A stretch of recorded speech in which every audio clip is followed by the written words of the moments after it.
Well, Charlotte, thank you so much for having me as a guest in your home and for being here with Sovereign Solutions. And to begin with, why don't you tell us about how you discovered what you've discovered? That's a very good place to start because I guess everybody has to start there. You know, why do so many of us spend our lives once we find out what's really going on in the world? We spend our whole life trying to help other people understand so that future generations will live in freedom and prosperity and be allowed to think, speak, act according to their own conscience, right? My journey started probably, I was a Foreign Service girl. I spent 18 years abroad. First of all, working for the American Red Cross in Korea. Not in Korea, during the Korean War. I was meant to go to Korea, but I didn't. I was stationed on the island of Guam and in Japan. And then I came back on a freighter, French freighter, third class. That was fascinating. All the misconceptions I had about Joseph McCarthy being a rabble-rouser, etc., when he discussed communist infiltration in our government, were dissolved, diluted, went down the tubes when I sat next to people from North Vietnam and China who had just gotten out of the communist countries. And I listened to them. I speak French, so they spoke French. I was able to understand what was going on in communist countries, and that actually there was something that we should be worried about, very, very worried about. And that was my first little bit of awakening. And then I came back to the United States, and I was back for about 6 months, and I joined the Foreign Service. I went into the United States Department of State, and I worked, I was an administrative assistant to ambassadors abroad. The first one was in South Africa, and the second one was Douglas MacArthur. The second, the general's nephew in Brussels, and that's where I met my husband, in Brussels. And I remember very definitely there were certain, signs along the way that I noticed, and I thought, what's going on here with American foreign policy? Such as the United Nations in Katanga, in the Belgian Congo. I was right there seeing all the cables coming in from Elizabethville, coming in from the Congo, Katanga, what the UN forces were doing, raping nuns. Horrible. Katanga, I mean, nobody likes to talk about it anymore because they got deep into that one. They know how absolutely evil, satanic, rotten the United Nations is. As a matter of fact, I recently showed a documentary on Sovereign Solutions about Katanga. Good. The one that is issued by Reality Zone. Ed Griffin. Yeah. Yes. So that was quite a wake-up call for me. I was sitting in the office in Brussels. Of course, the Belgians were, my landlady was terribly upset with American, who wouldn't be? The Belgians were very upset with U.S. foreign policy. My own boss, Ambassador MacArthur, I think he was very upset with it too, but he had to carry out what the president wanted, and he had to carry out the president's foreign policy. And anyway, then I got married. We came back to the United States. I left Belgium, came back to the United States. My husband came over. We got married. Then we went, interestingly enough, back to Belgium for 4 or 5 years, which is a lovely period in my life. Had one child. Then we went, because my husband is a yacht captain, and that's what he's always done all his life, plus selling yachts. And he crossed the Atlantic on an Alden schooner. We bought a schooner in Brittany, and we went to Grenada in the West Indies, where he operates that schooner as a charter boat out of Grenada for 6 years. That was an interesting place to be as well, because later on, the hardcore communist regime took over there. It was really a Stalinist regime that took over in Grenada. And I can thank Ronald Reagan for one thing, although he shouldn't have done it because it was a UN operation again. But going in there, as he did, saying the excuse was to rescue American students, I believe the excuse really was to protect the oil lines, but, down to Trinidad, etc. But anyway, regardless of what the excuse was, we had marvelous friends down there who benefited enormously, and the stories coming out of Grenada were another thing, the communism in action. Little microcosm. Grenada was a great study. I mean, if only students in college would just spend 1 week, their professors teaching them what happened in Grenada and how every single aspect of the system, the government, the economy, the agriculture, the education system was turned on its head by the communists. And a good percentage of the Grenadians left the island because of it, right? So I learned a lot there. But you asked me what really got me started. We came back to the United States, and I had 2 young children. And so I naively put them in the public school system because I didn't know how horrible it was. I had no idea what was going on in this country, what had happened in the 18 years that I'd been abroad. And all of a sudden, I asked the principal over at the elementary school if I could see the new social studies textbooks for elementary school. And he gave me the teacher's manual, which was the biggest mistake he ever made. He didn't make any more mistakes like that with me after that, but that was a biggie. And the program was called World of Mankind, and the publisher was Follett. And right in the beginning, the teacher's manual was basically telling a teacher what she should be doing with this particular global education course.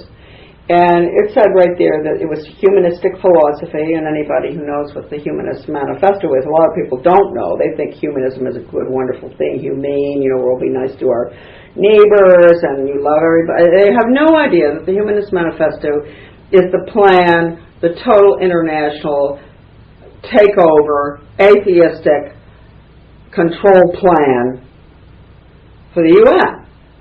That's what it is. And anything goes, tolerance of everything, no matter what, no religion, no sovereignty, world government, get rid of the military, it's a basic agenda. And it's been around for a long time, and major signers were B.F. Skinner, who's, I could make a pigeon a high achiever by reinforcing it on a proper schedule, which is the method being used in the schools across the board now, being used in our communities now. You do good deeds, the police, community-oriented policing system gives you a little medal if you do a good deed. Here in Bath, Maine, do a good deed. They determine what a good deed is. That's the reward system that's being put in across the board. No accountability, no personal accountability as an individual anymore, as the group. Collectivism, communism, that's it.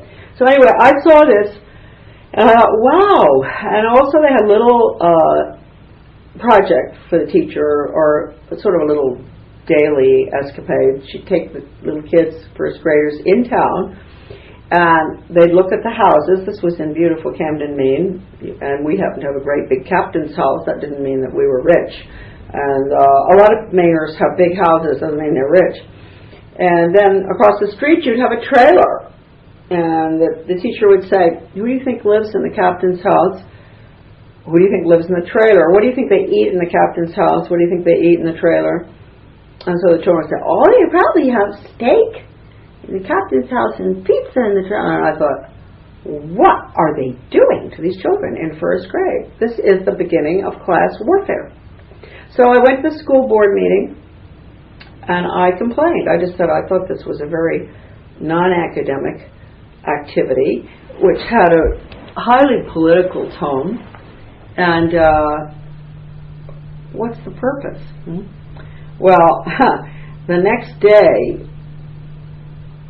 of course the newspapers picked it up. I was all over the front page. But the next day, one of our tenants, who'd also lived overseas for quite a while, and she's very bright, knew what was going on, she said, oh, Charlotte, I was at the co-op today.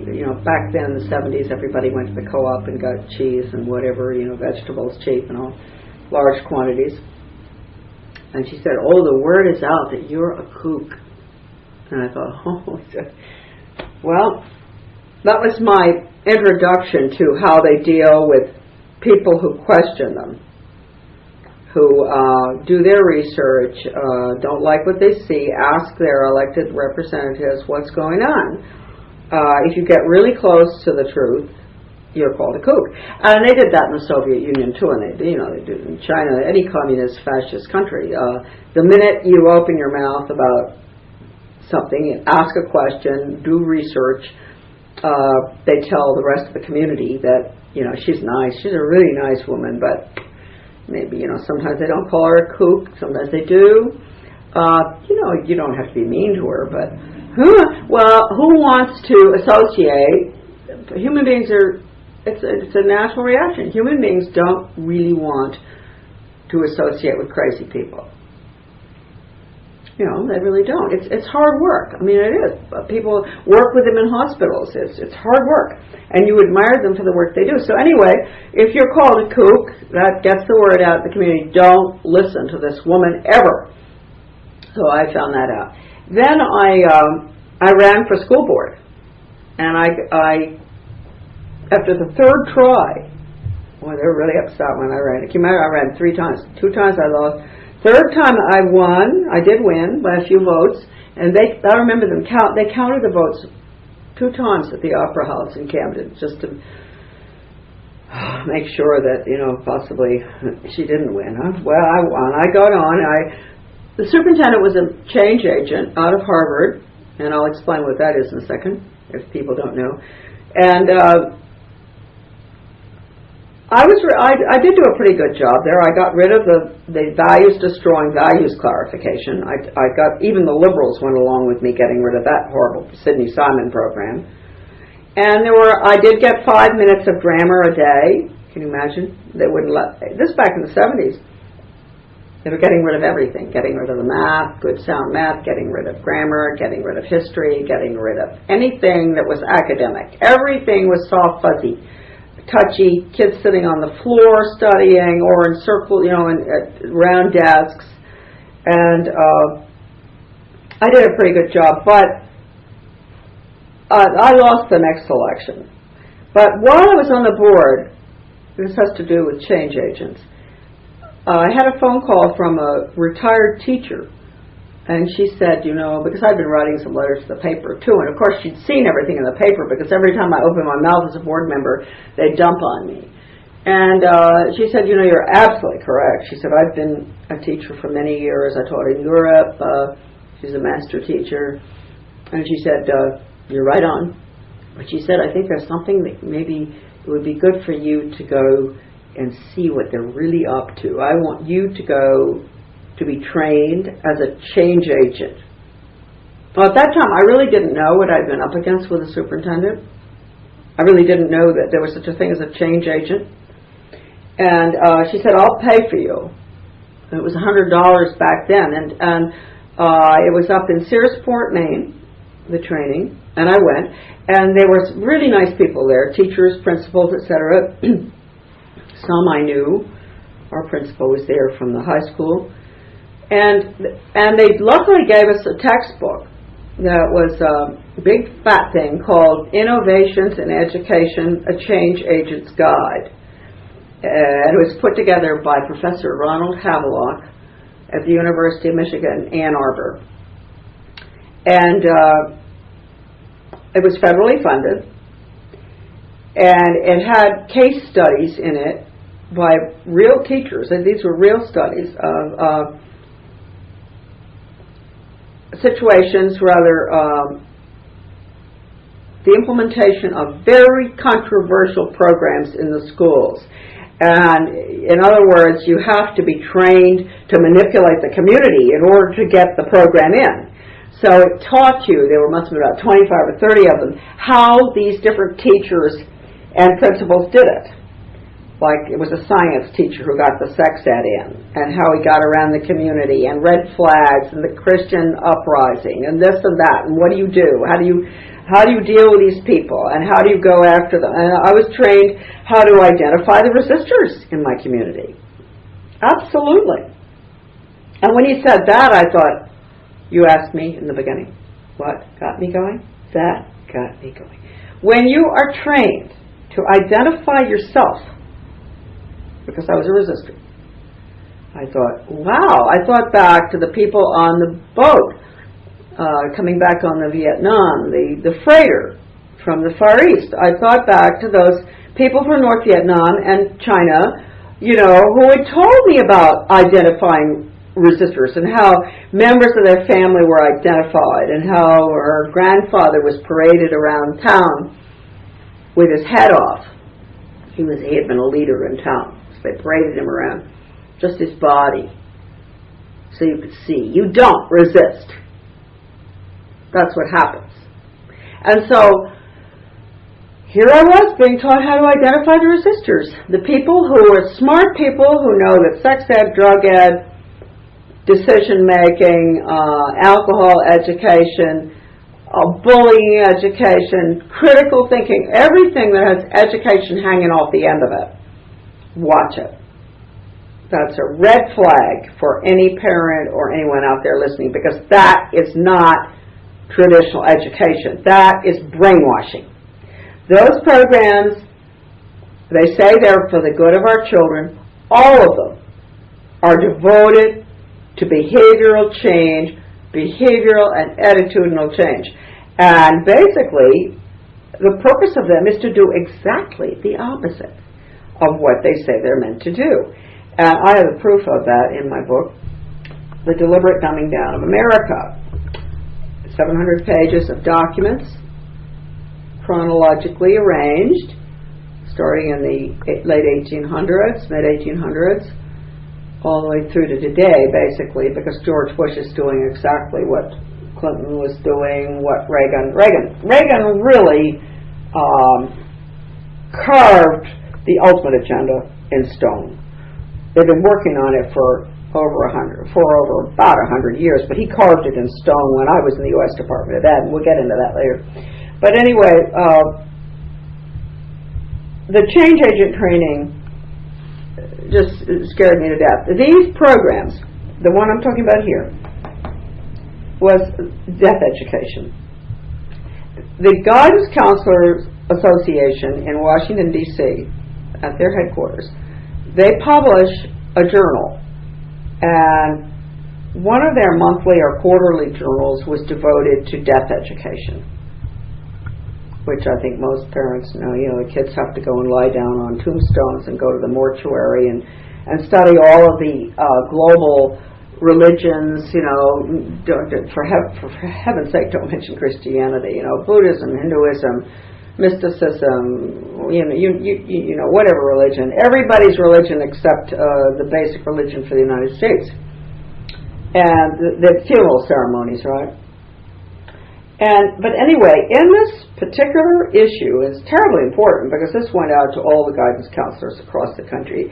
It said, quote, "We in the death education movement will use death education to change the students' attitudes and values and beliefs about death and dying, the same way we used sex education to change their attitudes towards sex and various sexual practices." And when I saw that, I thought, sometimes they make mistakes. I guess they never figured I was going to read that. But that was the proof, all the proof I ever needed, that these people, these change agents, their goal is to destroy traditional morality and academics. It's total, deliberate destruction of morals, academic and moral destruction. And people would say, "Oh, that woman, she is a kook. Why would they do that?" Well, it's a lot cheaper than bombers, and it's a lot less obvious. You can take a country through the schools, and they've done it. That's why you have all these people out there who don't understand you. When you try to tell them something, they're nice, they're sweet people, your friends, your neighbors, and they look at you with a glazed expression. because they have been victimized, psychological warfare, and it's been played out in the schools and the media every day in your community, television, etc. But the schools basically have been, and the poor teachers have been victimized even more than the children. So anyway, I went through that training. I was appalled. I was also told to identify the important people in the community, who are the head of the garden club, Rotary, Chamber of Commerce, all the people that, good people. And they've been taken to the cleaners too. They think they've been doing the right thing for some of them are major change agents. Don't think it's just in the schools. You'll have the head of the Rotary could be a major change agent to collectivize your community, right? Through sustainable development, the schools, regionalism, all of this is communism. Regionalism is communism. Good quote in my book from a leading communist who wrote in the Communist Daily World.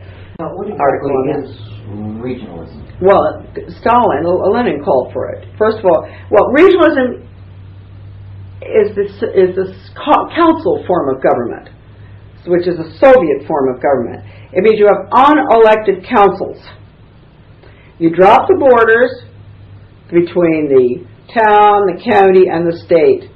You end up with an amorphous group, a region which doesn't represent you any longer because it's bigger. It's moved out. I was as a school board member, I was appointed to be on the vocational ed council for 4 different school districts.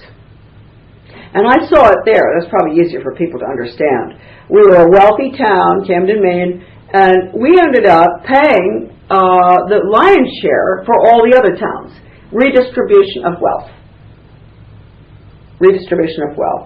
And it's getting rid of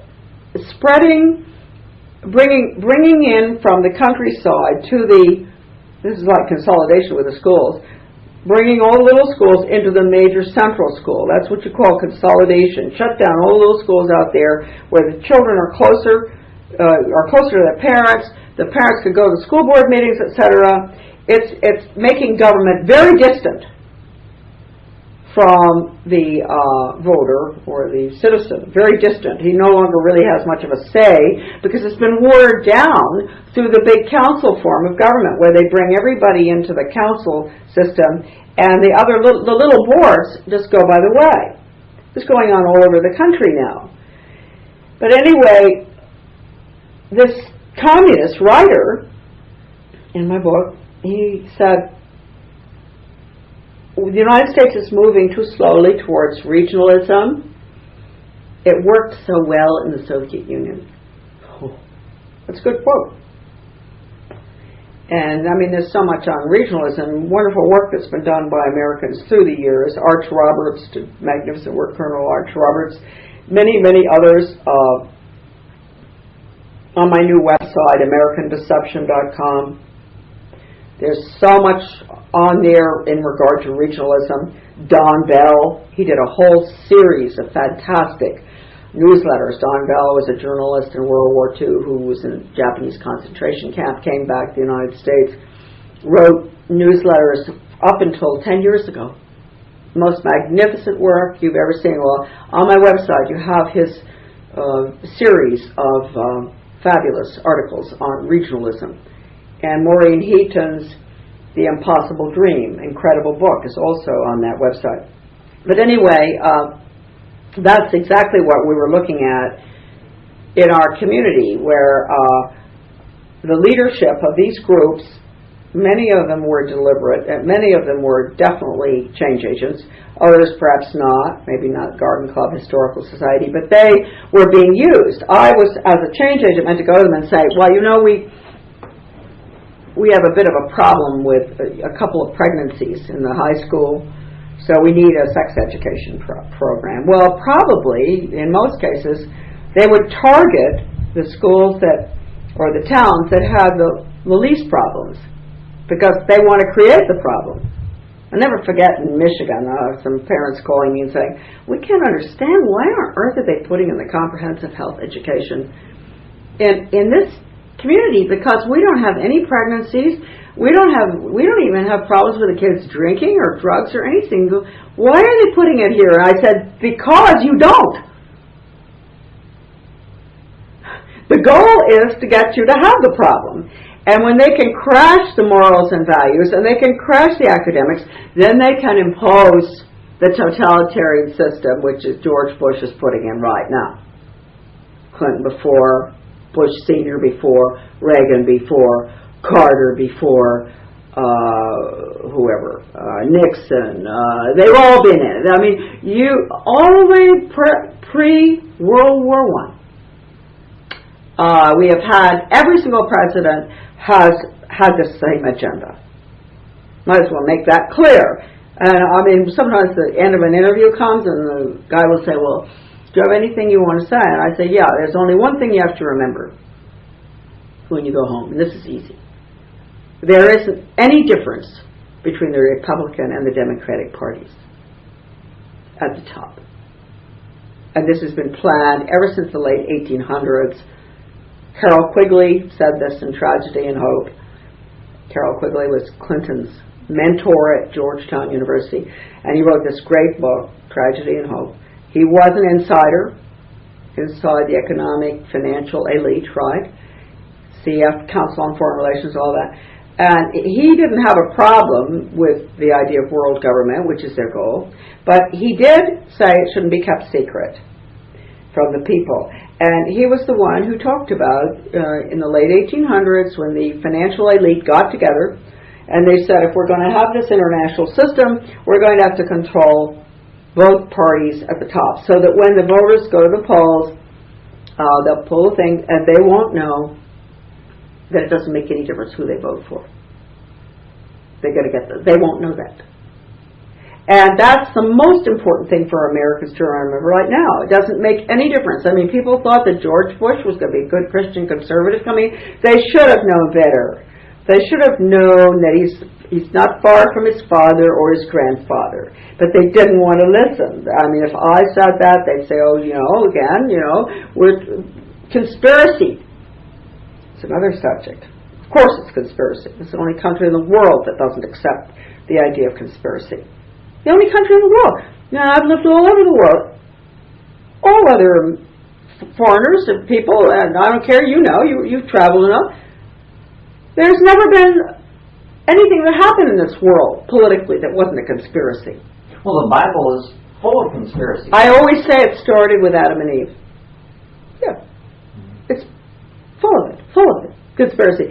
And Americans have fallen for this. So whenever anybody tells the truth, or, maybe they're not telling the truth, but whenever anybody comes up with some research that they've done, if it doesn't agree with the agenda, and if it exposes the agenda, then they're accused of being a conspiracy buff. It's a conspiracy. Or conspiracy theory. Yeah. Conspiracy theory. And so anyway, I went to that training, and I was just blown away by it. And then I went on, started an organization in the state of Maine, Guardians of Education for Maine, which was very effective in the 70s. We did manage to knock out the health education from about a third of the districts in the state of Maine. And then because I had been very activist, I had a friend in White House personnel when Reagan had been elected, and I was a Reagan supporter, a very strong supporter of Ronald Reagan. I didn't want to listen to the Southern California people who had warned all of us that Reagan was not what he pretended to be. And I didn't listen because, you want to hold on to your positive feelings about people. You want to believe in something and someone, and we're all that way. And all I can say is that I've been there. I've believed in a lot of the conservative leadership, and now I'm absolutely devastated by what they've done. They've been total as treason what they've pulled on this country, the conservative leadership. And they don't like me because I've blown the whistle on them. And the left doesn't particularly like me either, but they find me, I don't get anywhere near the flack from the left as I get from the neoconservatives. They hate me, and they've hated me ever since I wrote my first little book, Back to Basics Reform or Skinnerian International Curriculum. And then it says in a little asterisk below, very little book, it says, necessary for United States participation in a one-world government planned for the early years of the 21st century. It's a long title, little 38-page book that explained exactly what was going to happen in 1985. I wrote it after I was dismissed from my job in the U.S. Department of Ed. I got the job through the White House personnel. What I saw there was so shocking that I leaked a document on the computerization of the curriculum for all American schools. The federal, coming out of my office, the funding of this technology initiative, I leaked it to the Human Events. And they did a very good article. That was before Human Events really went. They did a good article on it, big one, big front page thing. And I got fired, basically. But I'd gotten all the incredible documents out of my office, which was probably the most important office in the world for education change, international system of education, because U.S. is an important country. And I was in the Office of Educational Research and Improvement. I was a senior policy advisor. Not that I really merited that job, but we were supposed to be getting rid of the Department of Education. Reagan had promised that. And so they just put anybody into any slot. It didn't make any difference because we were meant to be getting rid of it. So I was lucky enough to be plopped into that slot, which meant that I was sitting in an office immersed in all the old research, all the old grants and contracts, all the new ones, all the what contracts? Grants and contracts going all over the world, not just to U.S. universities and laboratories and centers, all over the world, to change education from academics to total brainwashing and the Soviet polytech system, school to work, Cuban system, German system, where the children have absolutely no choice in their future occupation. They start training them, in third, fourth grade for what they're going to be. The agreement is made between industry and government. That's Soviet system if people don't know it. Of course, they don't have free enterprise industry, but they have industry. And that's part of the Soviet plan, right, the platform. And the same thing here now with partnerships between business and the schools, putting in this terrible system, this totally controlled system where you have quotas, this many doctors, this many lawyers. This is determined by the government and industry and the universities. How many ballet dancers? People understand that because that was the Soviet Union, etc. So it's a planned economy, and they do not educate. This is a direct quote from Professor Boyce, Eugene Boyce, University of Georgia. They do not educate for jobs that do not exist. He wrote a very interesting book on that, and he was not a conservative, but he was talking about the Soviet system. Same thing here. They're not going to educate your child in Bath, Maine to be whatever she may want to be. Maybe she's going to want to be a landscape artist, if there isn't an opening or a lot of people out there who need that, she won't get an education here. She'll have to move elsewhere. Okay. So anyway, that my office was devastating. The values, attitudes, values, and beliefs program, the change programs to destroy values that I found for elementary school throughout the country. One was in Michigan, Lansing, Michigan, where they pre and post tested little kids before the program, pre-test to see where the values were, put them through the program, ask them all about mom and dad, what goes on at home, what's this, what's that, all to do with their behavior and attitudes. And after the program's finished, post-test to see if it worked. That is going on day in and day out in the American public school system. And when parents and whoever hear about test scores, assessment, etc., don't think that's traditional academics. It isn't. The mandated federal test, which came out of my office as well, the National Assessment for Education Progress, is 60% politically correct. So when you hear that your children in your state haven't done well on it, maybe you should say, I'd like to see the test, rather than just assuming that anything coming out of the United States Department of Education is anything other than plain evil. It's a Marxist factory. And I know that's true, and I know someone who was heading up an NIE, who didn't last too long. He was a great educator, who said that. National Institute of Education, it used to be called. And the director of it, he got fired under Ronald Reagan.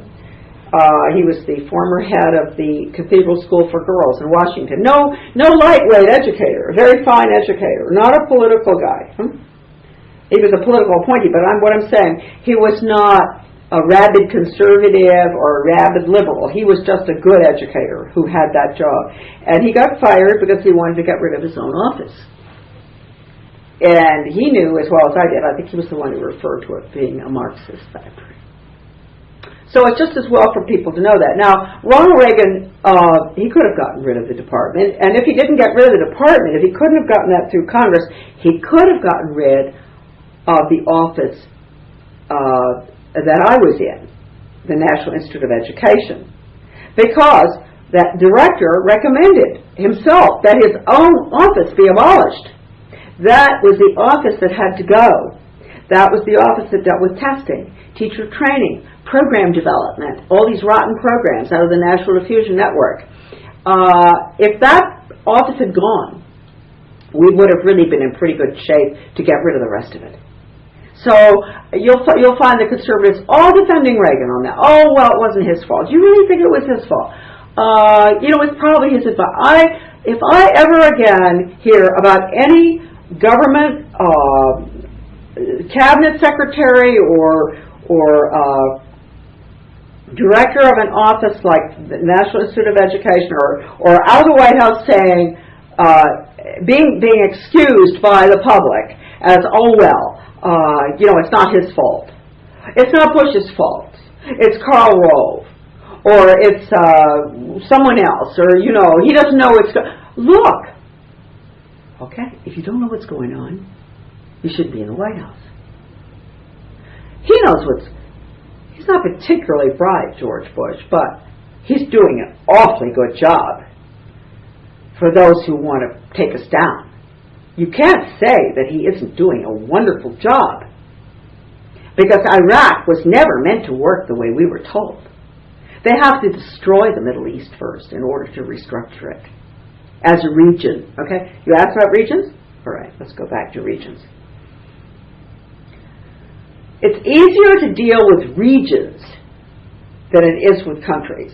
And I think it was Lenin who said, we, the communists, will set up regions around the world. You implement socialism in about 8 or 10 regions. You get it, okay?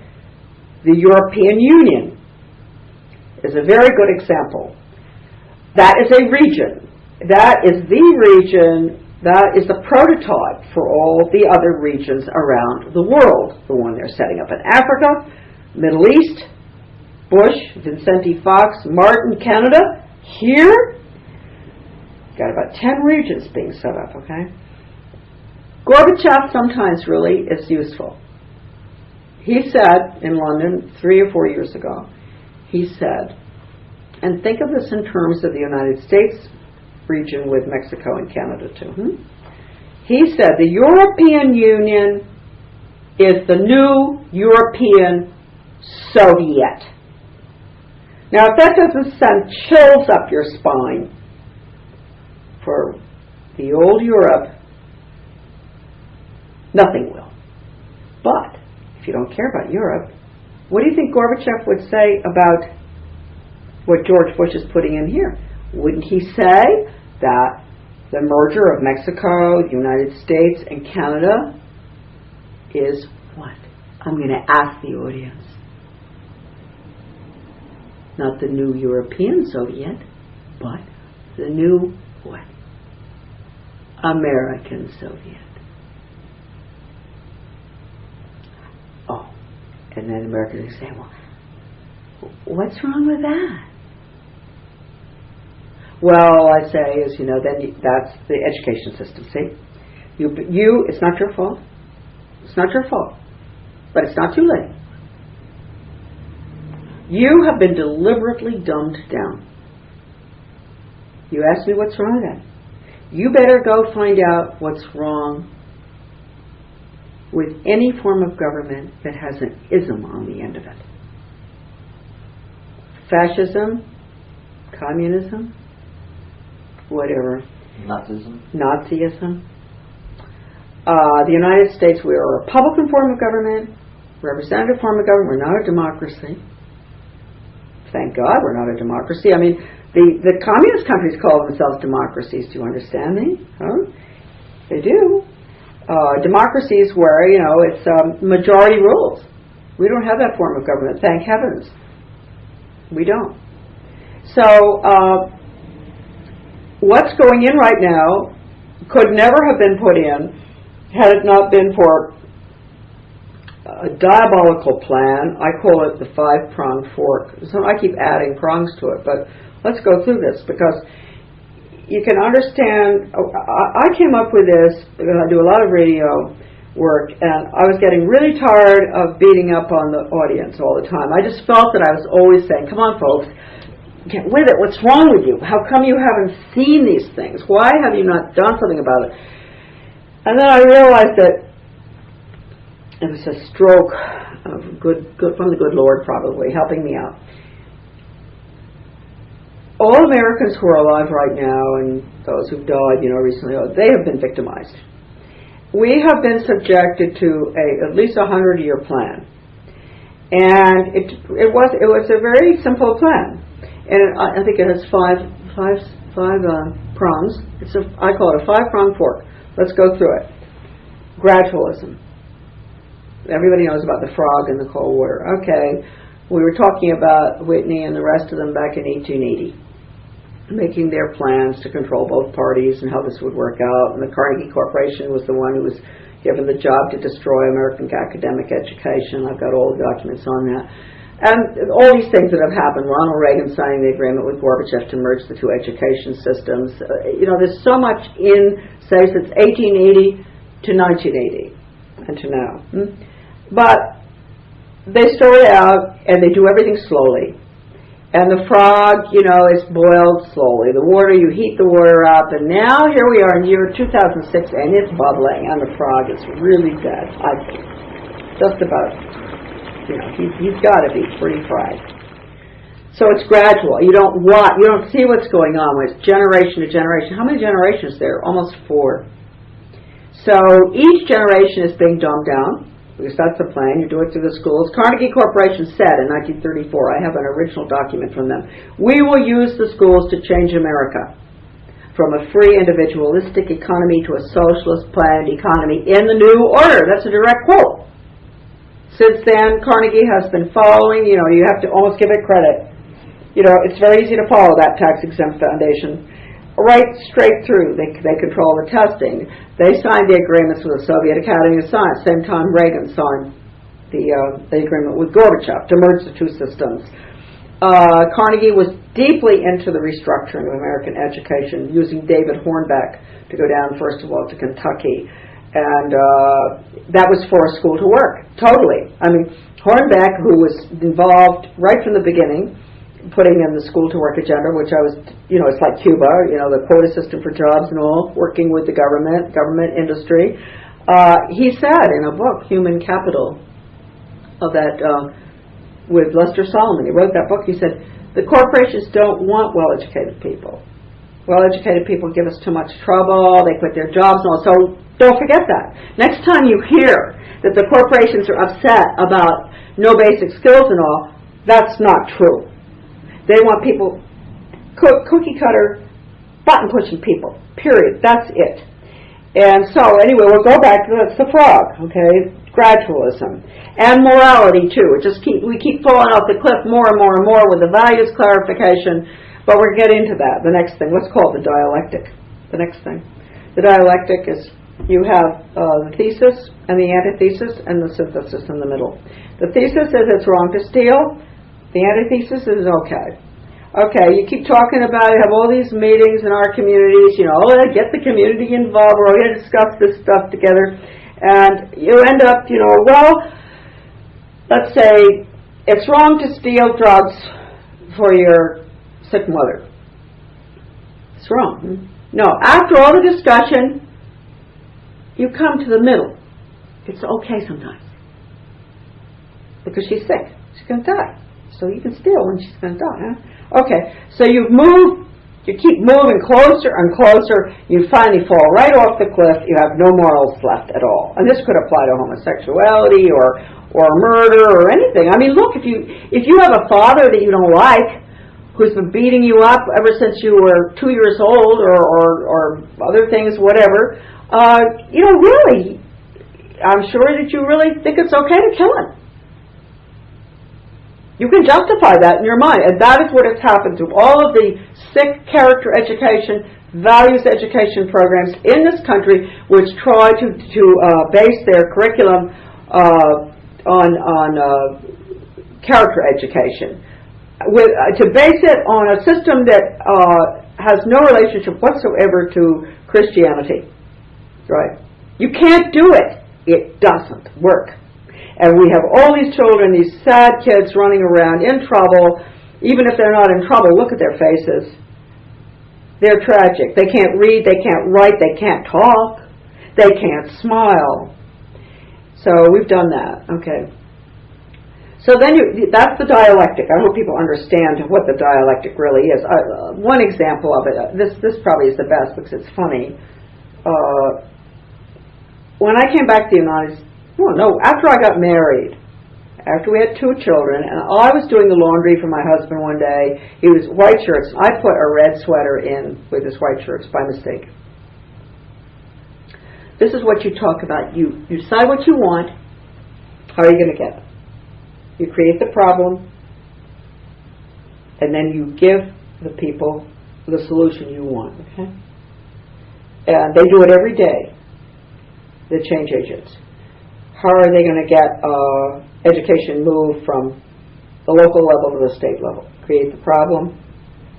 Old people scream because the taxes are so high. Then they come in and say, we'll move education funding from the local to the state level. That's what they wanted all along. Everybody says fine. But anyway, to make you understand, so I do that. My husband says, okay, you're never going to do laundry again, not for me. Now, say I didn't want to do laundry in the beginning. Mm-hmm. That's the way I ended up never having to do laundry again for any of the men in my family. Because the boys knew what I'd done. Mm-hmm. And so, Mom, don't worry about it. We'll do our own laundry. So, you figure out what it is I never had that plan in my mind, but I've always remembered that because it worked. Mm-hmm. And had I not wanted to do laundry ever again, that would have been the perfect plan. Put a red sweater in with a man's white shirts. All the shirts are pink. They get upset, and they say, you don't have to do laundry anymore. So that is also the dialectic. Okay. Then you have semantic deception. Everybody must know it. Semantic means fake, false, lying, etc. So they use words that mean one thing to the parents, like basic skills. They think reading, writing, arithmetic, basic skills. No. Basic skills do not mean that anymore. Basic skills are anything's okay, right? The U.S. Constitution is outmoded. We have to go along with the rest of the world. We all have to get along. We have to give up the Constitution. That's a basic skill. Global education would be involved in basic skills. So that's semantic deception. Decision making, that's a really good one. Because I remember when I got rid of the values clarification as a school board member, that night when I got even the liberals to go with me, the superintendent called me the next day and he said, Charlotte, this is the change agent superintendent out of Harvard, would you mind if we put in a program in decision making? And I said, I wish I could look in your beautiful blue eyes. Because you know that's exactly the same thing. And that was the last I heard of that. So if your superintendent tells the board, you're on a board, and he comes out, he says, we really ought to help the kids in making decisions. Doesn't that sound innocent? And if you take a stand against it, everybody's community is going to say, what's wrong with Charlotte Iserbyt? She doesn't want kids to be able to make decisions? Well, decision making is values clarification. And values clarification is values destruction. Okay, that's semantic deception. You can apply it to all sorts of words. George Orwell knew very well what it was. George Bush really knows. So he gives us an act after 9/11 which takes away all of our freedoms under the Bill of Rights. And what's he call it? The Patriot Act. He puts in an initiative now to screen all children for mental problems, and he calls it, in the schools, the Freedom Initiative. Well, I mean, really, it is hard to believe that this is going on, and people are not questioning this. I mean, the use of words, I mean, it just goes on and on and on. And patriot, I mean, we're no longer, you're not a patriot, I'm not a patriot. Anybody who opposes this administration's agenda is being carefully monitored and watched. I mean, Patrick Henry would have been a perfect candidate for Guantanamo. Really. It's sad. And then the American people are just letting this go by. So anyway, so we went through the frog, the gradualism, we've been through the dialectic, we've been through semantic deception. Of course, you have big bucks.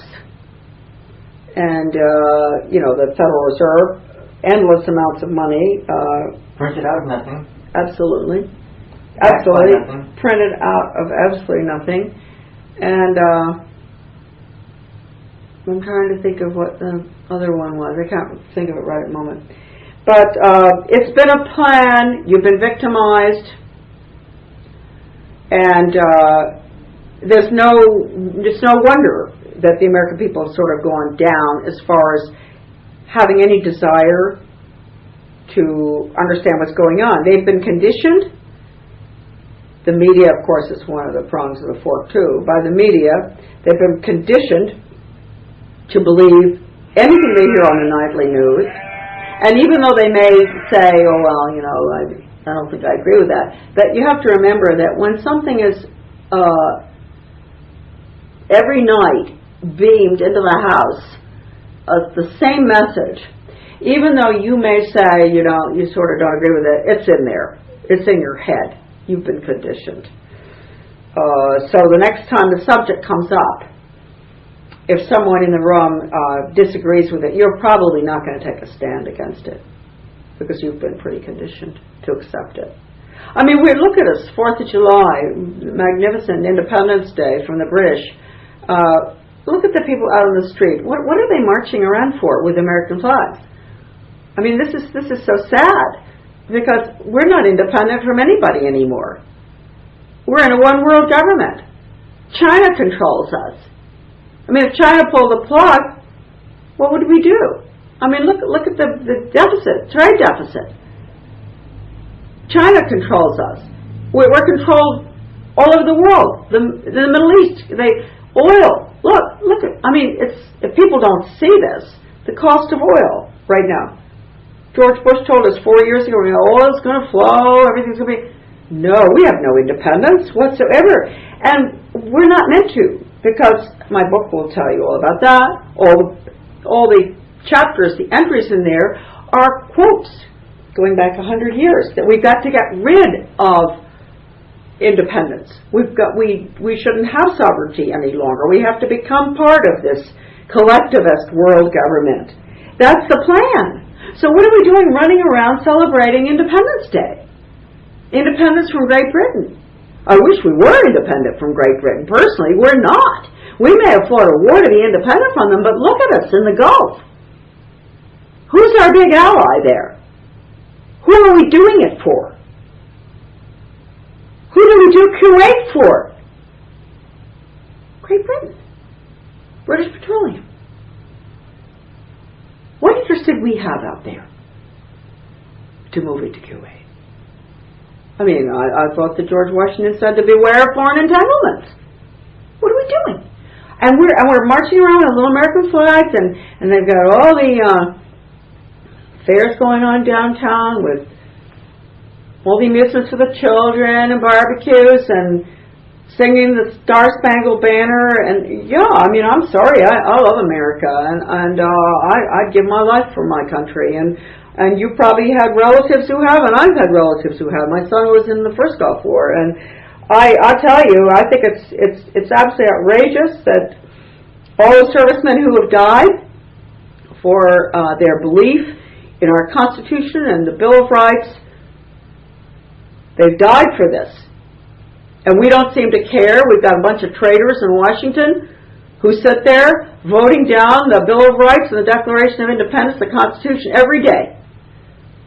And then we've got generations to come of innocent children who are going to live in this totalitarian system. They're going to live under this, and they're going to be happy. I mean, it couldn't have gotten worse. I mean, I thought things were bad 10 years ago. They are so bad now, and people are going to say, I wish that woman would just shut up and tell us what we can do, you know. But I've been trying to tell people what to do for 30 years. And right now,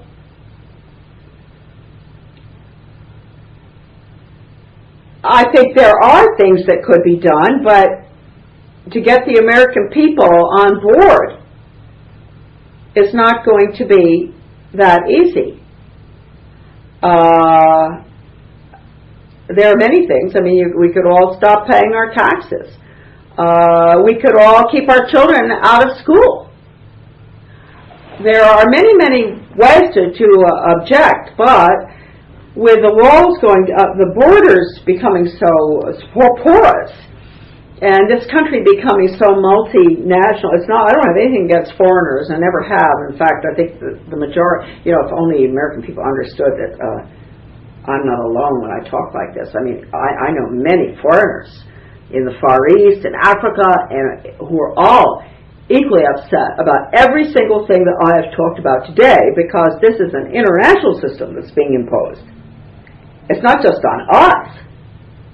I mean, all inhabitants of this planet are going to be affected by the same exact system that's being put in everywhere, region by region. After all the regions are formed, then, as Lenin said, they all join together. The regions are all joined together, and they go under international socialism, which is communism. And I believe the state, the federal government, basically will wither away. Interestingly enough, you can see it happening right now. We have all these exchanges with the former Soviet Union and other countries where our police are being trained with their police, and all sorts of exchanges going on, not with a federal level. It's with a local level, if you notice. Everything is going to be local. And they're going to bypass our elected constitutional form of government in Washington and at the state level. It's going to be everything brought down to the local level. That's why you have the sustainable development stuff and all going on. And the local level is going to be hooked in to the UN. And that will be through organizations like the International Union of Local Authorities. That's a good one to go to on the website. And you'll see that our local authorities who've been doing these exchanges with foreign countries and all, they are going to be the ones in charge. And there will be no representation for us at our state level any longer, or federal level. All instructions are going to be coming out of the UN to the local level. Now that's just Charlotte talking, but I'm pretty sure, I've been watching this for a long time, because I remember Lenin saying the state would wither away. And the local level, that's why they've got community-oriented policing. They're putting all the police on the streets. You can see the military and the state police are are emerging. This is to control us. Much easier to control us right here in our own communities than from Washington. Huh? Mm-hmm. It's getting closer and closer. It's very scary. And there are lots of plans in the making to really do away with elected officials, setting up the little, you could almost call, it's little community councils with appointed people who are going to make sure that people like myself have very little say, and who knows, maybe the electricity might not even work in my house. There'll be all sorts of, because if you don't have elected officials, you have no representation. There is no accountability whatsoever from those people because they don't have to run for office. You can't get rid of them. The most serious thing that happened in this country, I think, in the past 30 years was what you'd call site-based management. And it started, interestingly enough, with the schools, because everything eventually will come under the umbrella of the school district, lifelong. These huge Taj Mahals that are being built all over the country, as schools, they're going to be, for all the community services, will be underneath that umbrella. Well, by the way, we've got about 30 seconds or so. Okay. So, this is going so fast because it's so interesting, but do you have any last pearl of wisdom? Well, the most important thing for people to watch out for is having them take their elected officials away from them at the local level. Do not let it happen. Also, do not fall for school choice in any form whatsoever except the old one where you pay to go to private school, or homeschooling, where you do it on your own. Do not have anything whatsoever to do with the federal, state, or local tax money. If you do, your children will have to take the federal test, which is, as I said, 60% politically correct. So, as far as education is concerned, be up in arms against charter schools, which are also our public schools. They're the basic thing for a school to work, charter schools. A lot of people think that they're private schools. They're not. They're federally funded. Computer instruction, very dangerous. Watch it, no matter where it's coming from, because that's the method, the Skinner method, dog training method on the computer. Skinner said, the computer is my box. Don't forget that when you train your children that way. So anyway, that's all I can say. And become educated. Go to my 2 websites.